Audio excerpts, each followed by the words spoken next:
এবার যে বড় খবরের দিকে নজর রাখবো, আরিয়াদহের পর এবার কোচবিহারের মাথা ভাঙায় মারধরের ভিডিও ভাইরাল।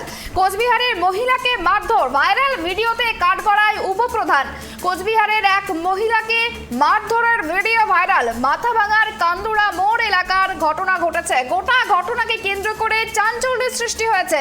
মারধরে জখম ওই মহিলা বর্তমানে চিকিৎসাধীন হাসপাতালে।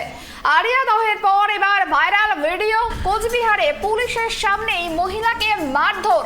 কোচবিহারের এই ঘটনায় কাঠগড়ায় উপপ্রধান। এই বিষয় নিয়ে বিস্তারিত জানা আমাদের সঙ্গে টেলিফোন লাইনে রয়েছে আমাদের প্রতিনিধি বিপুল। বিপুল, কোচবিহারের এই মহিলাকে মারধরের ঘটনা ঠিক কেন, কি কারণে মহিলাকে মারধর করা হয়েছে বলে জানা যাচ্ছে?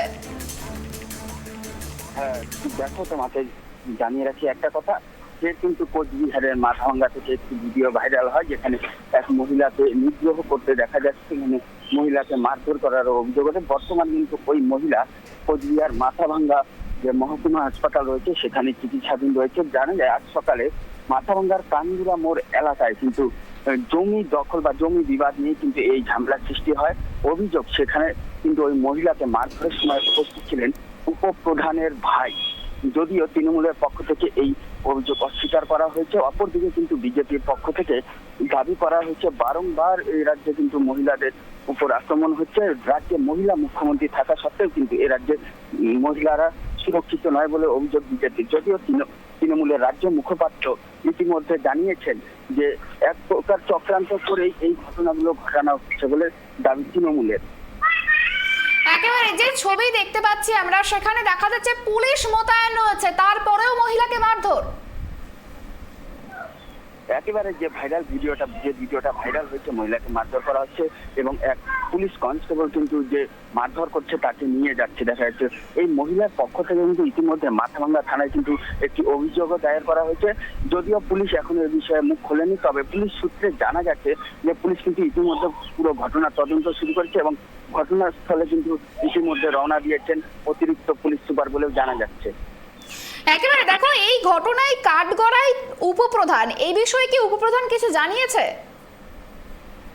উপপ্রধান সাফ জানিয়ে দিয়েছে এখানে কোনো রাজনৈতিক দ্বন্দ্ব নেই, কোনো বিষয় নেই। তার ভাইও ওখানে ছিল না, শুধু ওখানে যে জবরদখল করে থাকা ছিল সেগুলো উচ্ছেদ অভিযান চলছিল। সেই সময় কিন্তু একটা বচসা বাদে এখানে কিন্তু কোনো রাজনৈতিক যোগ নেই। বেশ, অনেক ধন্যবাদ আমাদের সঙ্গে থাকার জন্য। যেমনটা জানা গেল যে কোচবিহারের যে ঘটনা ঘটেছে, মহিলাকে মারধরের ঘটনা, সেই ভিডিও ইতিমধ্যে ভাইরাল। মাথাভাঙার কান্দুরা মোড়ের ঘটনা, মারধরে জখম ওই মহিলা বর্তমানে হাসপাতালে চিকিৎসাধীন রয়েছে। বৃহস্পতিবার মন্দিরের জায়গা দখলকে কেন্দ্র করে এই ঝামেলার সূত্রপাত বলেই জানা গিয়েছে। আহত ওই মহিলার অভিযোগ যে তাকে বেধড়ক মারধর করে উপপ্রধান ও তার ভাই। তবে গোটা বিষয়টি অস্বীকার করেছেন উপপ্রধান নিজে।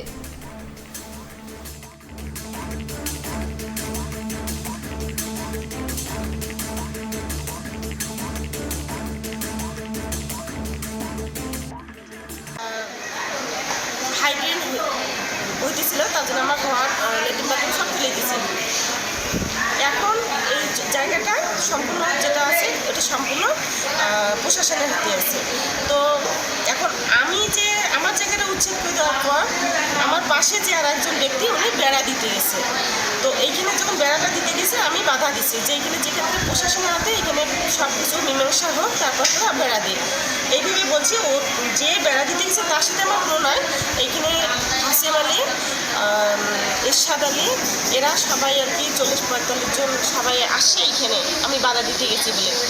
যে বেড়া দিচ্ছে তার সাথে আমার কোনো না, ওরা আসে আমাকে এরকম করে আসে, চুলিয়ে মুঠি ধরছে, আর কেউ লাথি দেয়, মানে পাটা একদম ভাঁজ করে সোজা করা যায় না। কড়ার নিয়ে আসলো, দা নিয়ে আসে এখানে এমনভাবে মারছে, মাংস উঠে গেছে, চুলি মুখ ধরে, মানে খুব দশটা করছে সবাই মিলে। মহিলারা ধরে, ছেলেরা মারে। দেখেন, প্রথমত ঘটনাস্থলে আমি ছিলাম না। আমি পরবর্তীতে শুনেছি যে জায়গাটা ওই মহিলা দখল করেছিল সেটা মন্দিরের জায়গা ছিল, প্রশাসন সেটা উচ্ছেদ করে দিয়েছে। তো ব্যবসায়ী তার এলাকা ঘিরবে না বেড়া দিবে, তো মহিলার তো কোনো ব্যাপার নেই, মহিলা কেন ওখানে যাবে? আর দ্বিতীয় কথা হলো, মহিলাকে কোনো মারধর করা হয়নি। মহিলাদের মধ্যে বচসা হয়েছিল একটু, হ্যাঁ, পরবর্তীতে সেটা আমরা ওখানে আলোচনা করে ওখানেই মিটিয়ে নিয়েছি। কিন্তু এটা কারো উস্কানিমূলকভাবে কারো অঙ্গুলে হিলনে সেই মহিলা আবার এই আমাদের দিকেই আঙুল তুলছে। অ্যাকচুয়ালি এই অভিযোগটা টোটালটাই ভিত্তিহীন।